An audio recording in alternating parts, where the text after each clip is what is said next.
बिस्मिल्लाहिर्रहमानिर्रहीम। स्टूडेंट्स, आज हमारा लेक्चर नंबर 9 है। पहले 8 लेक्चर्स में हमने सेकंड ईयर में चैप्टर नंबर 5 ख़त्म किया। इसको बहुत ही मैंने कह लो कि टाइम लगा के और कोशिश पूरी की है। हालांकि छोटा सा टॉपिक था, छोटा सा चैप्टर है, लेकिन मैंने पूरी कोशिश की है कि उसकी ईच एंड एवरी थिंग आपको समझा दूं और उसके मैक्सिमम क्वेश्चन मैं खुद करा दूं। ठीक है, तो आपने देखा होगा कि आखिरी 2 लेक्चर्स में 7 और 8 में 5.3 को मैंने काफ़ी डिटेल में उसकी ख़ास तौर पे जो वर्ड्स प्रॉब्लम थी उनको मैथमेटिकल फॉर्म में चेंज करना सिखाया था। तो अगर आपने वो चीज़ सीख ली है तो इट्स मीन कि आपने 5 चैप्टर का जो लीनियर प्रोग्रामिंग का कॉन्सेप्ट है वो समझ लिया है। ठीक है, इसके बाद जो तरतीब है चैप्टर पढ़ाने की वो हम चैप्टर नंबर 7 पढ़ाते हैं, क्योंकि बाकी जो अब फिर 1, 2, 3 वो हम तरतीब से पढ़ेंगे 1, 2, 3, 4 और फिर उसके बाद 6 चैप्टर। तो ये 2 चैप्टर्स ऐसे हैं कि अब जैसे मैं 7 आज शुरू करने लगा हूँ, तो अगर किसी स्टूडेंट ने 5 नहीं भी पढ़ा या उसको अगर कम समझ आया है तो इसका 7 के साथ कोई तल्लुक़ नहीं।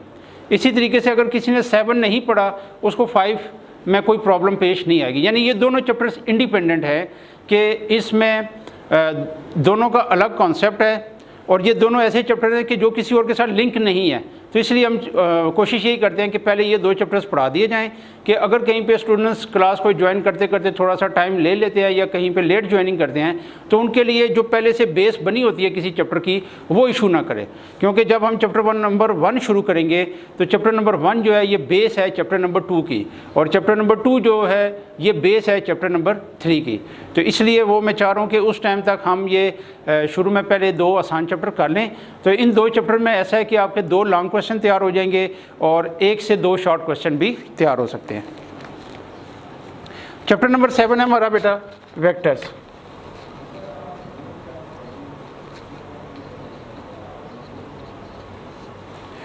वेक्टर बिल्कुल वही है जो अगर आप लोगों ने मैट्रिक में फिज़िक्स में पढ़ा होगा, उम्मीद है पढ़ा होगा, नहीं तो फर्स्ट ईयर में फ़िज़िक्स में, यानी बेसिकली फ़िज़िक्स का टॉपिक है वेक्टर, लेकिन ये है कि मैथ में भी इसको हम काफ़ी डिटेल में इस्तेमाल करते हैं। हमारी मैथमेटिक्स में ये ब्रांच भी है, वेक्टर स्पेस, वेक्टर एनालिसिस, इस तरीके से ये सब्जेक्ट्स हैं। तो उसको ज़रा हायर लेवल पे जाके काफ़ी हम इसको डिटेल में देखते हैं। तो जो अभी आपके सिलेबस में सेकंड ईयर की बुक में वेक्टर का टॉपिक है ये बिल्कुल लो लेवल का है। कोई इसमें कह लो कि ज़्यादा मुश्किल बात नहीं है कि आप कहें जी हमें कोई चीज़ कंफ्यूज करेगी। अगर आप तरतीब से ये लेक्चर देखते रहेंगे तो इंशाल्लाह आपको सारी बातें समझ आ जाएंगी। ठीक है, शुरू में वो पहले पेज पे एक्सप्लेन कर रहा है, अभी मैं इसको नहीं लिख रहा, ये सारी वही चीज़ें जो बहुत बेसिक हैं कि स्केलर हम उस क्वांटिटी को कहते हैं जिसकी रिप्रेजेंटेशन के लिए सिर्फ और सिर्फ मैग्नीट्यूड की ज़रूरत पड़ती है। जैसे इसकी सो मैनी एग्जांपल्स हैं, mass, time, density, temperature, length, volume, speed, work वगैरह इस तरीके से। तो इनके लिए साथ इसकी यूनिट नहीं चाहिए होती, सिर्फ और सिर्फ मैग्नीट्यूड से ही ये रिप्रेजेंट हो जाते हैं। जबकि वेक्टर्स वो क्वांटिटीज़ होती हैं जिनको रिप्रेजेंट करने के लिए मैग्नीट्यूड के साथ साथ आपको डायरेक्शन भी चाहिए होती है। मसलन फोर्स, ठीक है, displacement, velocity, acceleration, weight, momentum, electric and magnetic flux, ये कुछ एग्जांपल इसमें दी हुई हैं। इसके अलावा सो मैनी एग्जांपल्स भी हो सकती हैं। तो अगर आप को मैं ये बात कहूँ कि एक स्टूडेंट जो है वो फोर्स लगा रहा है, तो अगर इतनी सी में 5 न्यूटन की फोर्स लगा रहा है तो इतनी बात से ये तो आपको बात समझ आ गई कि वो फोर्स की जो कह लें कि फोर्स जो जिस क्वांटिटी की वो लगा रहा है वो क्या है, वो 5 न्यूटन है। लेकिन किस पे लगा रहा है, किस डायरेक्शन में लगा रहा है, उसका एक्शन क्या है कि वो क्या करना क्या जा रहा है, तो वो आपको बात समझ ही नहीं आएगी। सिर्फ अगर इतना मैं कह दूं कि 5 न्यूटन की एक स्टूडेंट फोर्स लगा रहा है तो बस आपको बात पूरी तरह समझ नहीं आएगी। ठीक है, आधी बात समझ आएगी। तो इसलिए साथ डायरेक्शन बतानी पड़ेगी कि वो 5 न्यूटन की फोर्स किस पे लगा रहा है। साइकिल पे लगा रहा है ताकि साइकिल मूव करे, मोटरसाइकिल को धक्का लगा रहा है ताकि वो मोटरसाइकिल मूव करे, गाड़ी पे लगा रहा है, किसी दीवार को गिराने की कोशिश कर रहा है, किसी रोशनम के ऊपर लगा के उसको उठाने की कोशिश कर रहा है, and so on, so many इस तरीके से एग्जाम्पल्स हो सकती हैं। वेक्टर को जो रिप्रेजेंटेशन की जाती है, यानी यहाँ से हम देखते हैं रिप्रेजेंटेशन ऑफ वेक्टर।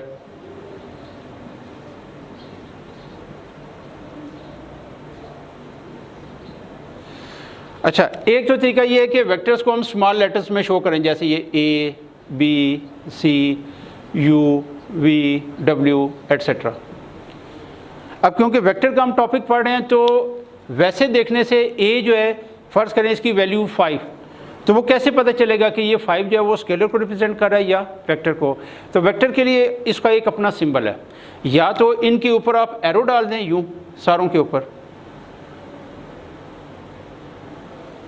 या मैथ में हम ये भी रूटीन कह लो कि रूटीन में ये चीज़ यूज़ करते हैं कि हम इन सारों को अंडरलाइन कर दें। ऐसे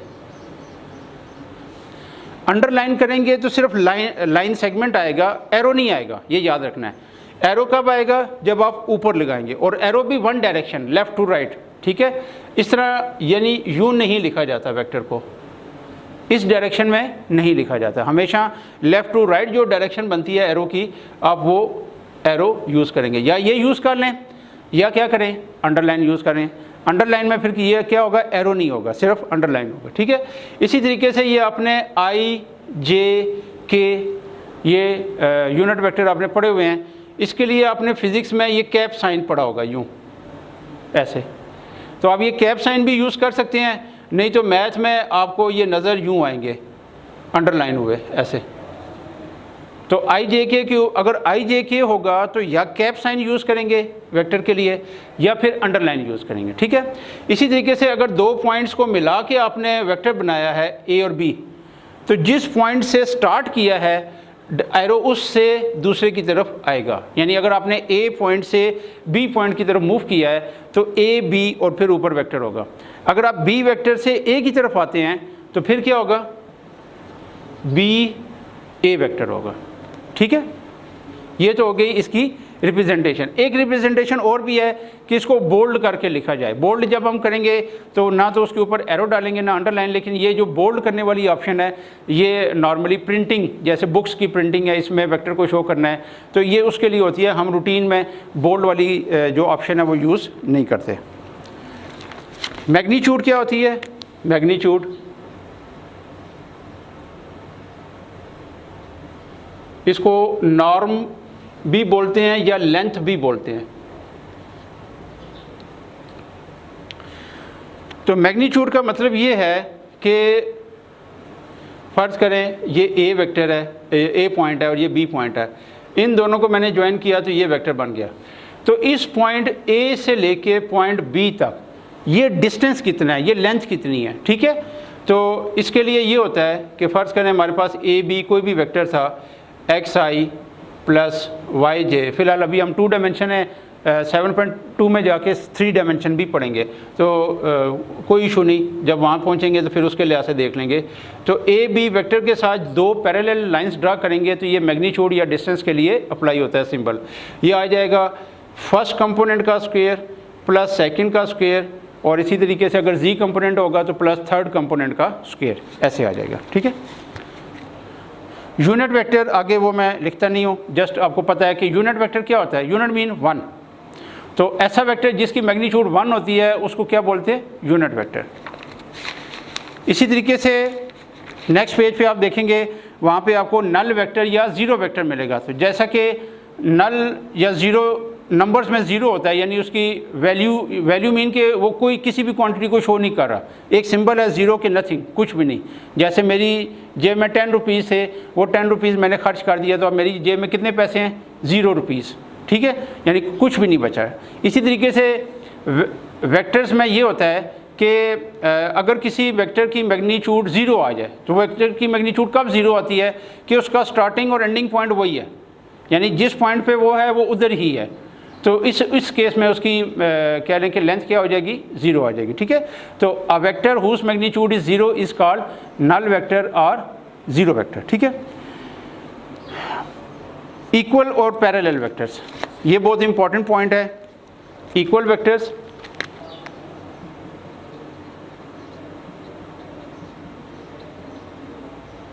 और पैरेलल वेक्टर्स। इक्वल वेक्टर में बेटा ये होता है कि सेम दोनों की डायरेक्शन होनी चाहिए और सेम मैग्नीट्यूड होनी चाहिए, सिंपल ये बात है। A B vector equal to है सी डी वेक्टर के, किस सूरत में, अगर उनकी सेम डायरेक्शन है और सेम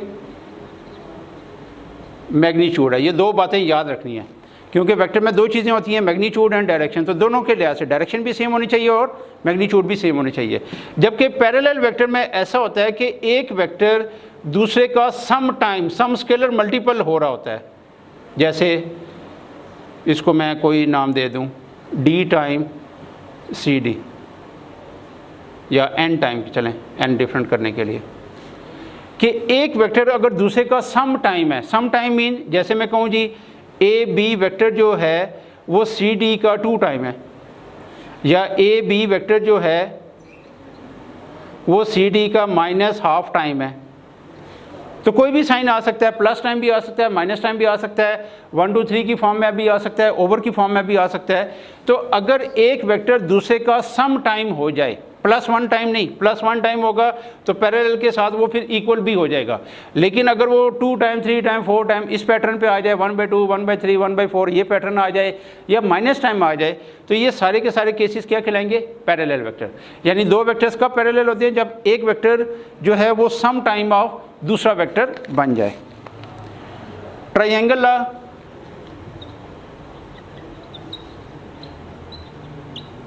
ट्रायंगल लॉ ये होता है कि जैसे कोई भी ट्रायंगल है, ये अगर ट्रायंगल है ए बी सी, ये मैंने हेड टू टेल इनको ज्वाइन किया है, तो पहले वेक्टर की टेल और सेकंड वेक्टर के हेड को जो साइड ज्वाइन करेगी, जैसे अगर मैं इसको u कह दूं, इसको v वेक्टर कह दूं और इसे w कह दूं, तो w is equal to u plus v।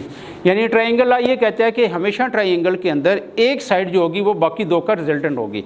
अब वो कोई भी साइड हो सकती है। कौन सी साइड होगी? कि जिसकी जो टेल है वो पहले वेक्टर के साथ, टेल के साथ मीट करेगी, और जिसका हेड जो है वो दूसरे वेक्टर के हेड के साथ मीट करेगा। तो ये ज़रूरी नहीं है कि हमेशा इसी साइड ने रिजल्टेंट रहना है, ये साइड भी हो सकती है, ये भी हो सकती है, कोई भी केस हो सकता है, ठीक है। और इन तीनों का जो सम है u plus V plus W equal to 0। अब ये देखो कैसे है, u v तो एक साइक्लिक डायरेक्शन में जा रहा है।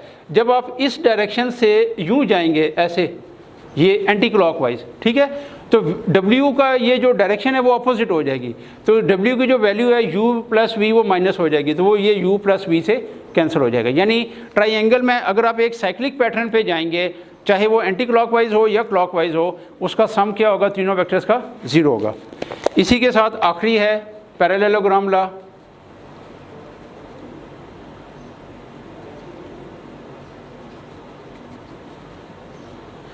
पैरेललोग्राम लॉ ये कहता है कि जो दो साइड्स आपस में एडजेसेंट्स होती हैं,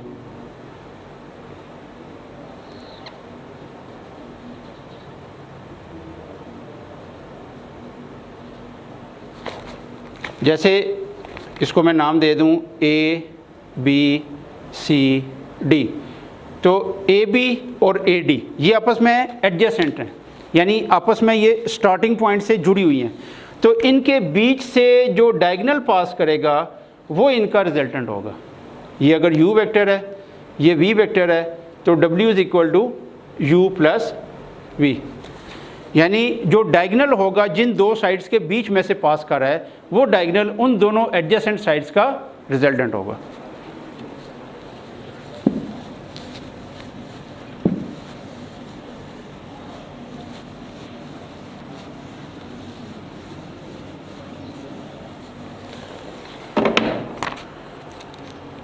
पोजीशन वेक्टर, ये यहाँ पे मैं साइड पे करा रहा हूँ क्योंकि इसके बाद मैंने एक्सरसाइज शुरू करनी है। पोजीशन वेक्टर जिसको शॉर्ट फॉर्म में हम p डॉट v लिखेंगे, ठीक है। p dot v mean position vector. Position vector वो होता है कि अ वेक्टर, जैसे कोई भी पॉइंट है, जैसे ये p पॉइंट है x, y, वो वेक्टर जिसका इनिशियल पॉइंट ओरिजिन है और एंडिंग पॉइंट वो खुद है, इसको कहते हैं पोजीशन वेक्टर। जैसे OP, ठीक है, तो ये क्या हो जाएगा? xi प्लस वाई जे, अंडरलाइन कर दें आई जे को या कैप साइन डालें, वो अब आपकी अपनी मर्जी है, ठीक है। क्या किसी भी पॉइंट का जब ओरिजिन से उस पॉइंट तक का जो वेक्टर बनाओगे ओरिजिन से, तो उसे क्या बोलेंगे? पोजीशन वेक्टर, ठीक है। अब इसी से रिलेटेड हम क्वेश्चन शुरू करने लगे हैं। Exercise 7.1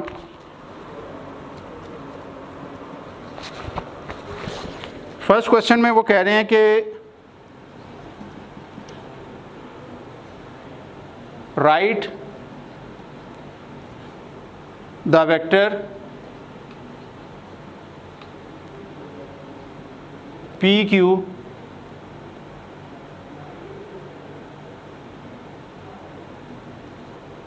in the form xi plus yj। Part इसमें से मैं आपको दोनों सेम पार्ट एक जैसे, चलिए पहला पार्ट ही करते हैं। p है 2,3 और q है 6,-2। तो ध्यान से देखना है क्योंकि ये चीज़ बार बार यूज़ होगी कि जब भी दो पॉइंट्स को मिला के आपने वेक्टर बनाना है तो उसको फाइंड करने का तरीका सुने। पी क्यू यानी पी को आपने मिलाया है क्यू के साथ, तो जो आखिरी पॉइंट है उसके पोजीशन वेक्टर से पहले पॉइंट का पोजीशन वेक्टर माइनस करना है। जैसे ए बी वेक्टर आपने फाइंड करना है तो वो आएगा ओ बी माइनस ओ ए। आपने पी क्यू वेक्टर फाइंड करना है तो O Q minus O P.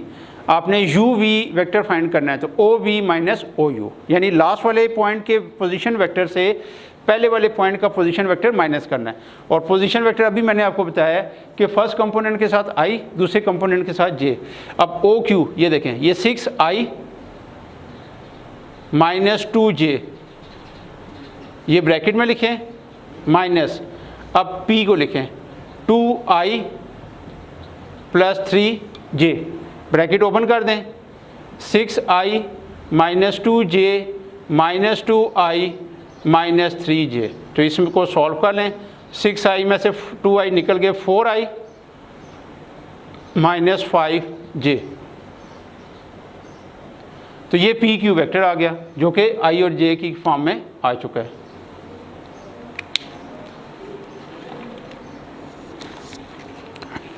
इसी तरीके से क्वेश्चन नंबर 2 में कह रहे हैं मैग्नीट्यूड फाइंड करें। Find magnitude.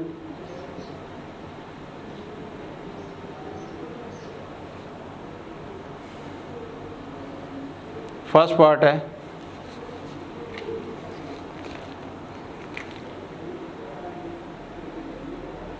u vector equal to 2i minus 7j। जी, मैग्नीट्यूड का भी मैंने आपको थोड़ी देर पहले बताया था कि वेक्टर के साथ दो पैरेलल लाइंस ड्रा करनी है जो कि क्या शो करेगा मैग्नीट्यूड को। This is equal to first component का स्क्वायर प्लस सेकंड कंपोनेंट का स्क्वायर। इसमें आई जे इन्वॉल्व नहीं होंगे। आई जे के जितने भी, अगर 3 डायमेंशन होगा तो k होगा।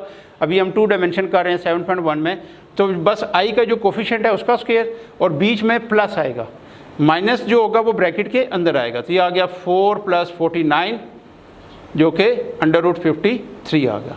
ठीक है, बस ये u मैग्नीट्यूड आ गया। इसी तरीके से क्वेश्चन नंबर 3 है, इसमें सिंपल वेक्टर्स को आपने प्लस करना है। u वेक्टर है हमारे पास 2i minus 7j, v vector है i माइनस 6j और w वेक्टर है माइनस i प्लस j। तो फाइंड करते हैं हम इसमें से second part 2u minus 3v plus 4w।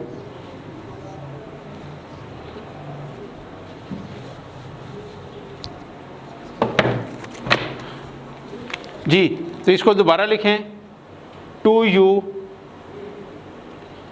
Minus 3v plus 4w equal to क्या होगा, u को मल्टीप्लाई करना है 2 से, 2i minus 7j minus 3v, v है i minus 6j plus 4w, 4 और w की value minus i plus j। बस सिंपल मल्टीप्लिकेशन करनी है। 2 2 ज़ा 4i माइनस 14j, ये आ जाएगा माइनस 3i प्लस 18j, ये आ जाएगा minus 4i plus 4j। 4i और ये 4i ये कैंसिल हो गए, माइनस 3i बच गया। 18 और 4 22, उसमें से 14 जाएंगे तो 8 आ जाएगा, 8J। तो ये इस तरीके से इसका आंसर आ गया। ठीक है, बाकी दो पार्ट्स पहला और तीसरा भी इसी तरीके से है। तो बाकी इंशाल्लाह 3 क्वेश्चन तक हमने कर लिया है। इससे आगे हम अगले लेक्चर में इंशाल्लाह इसको कंटिन्यू करेंगे। तो टिल देन अल्लाह हाफिज़।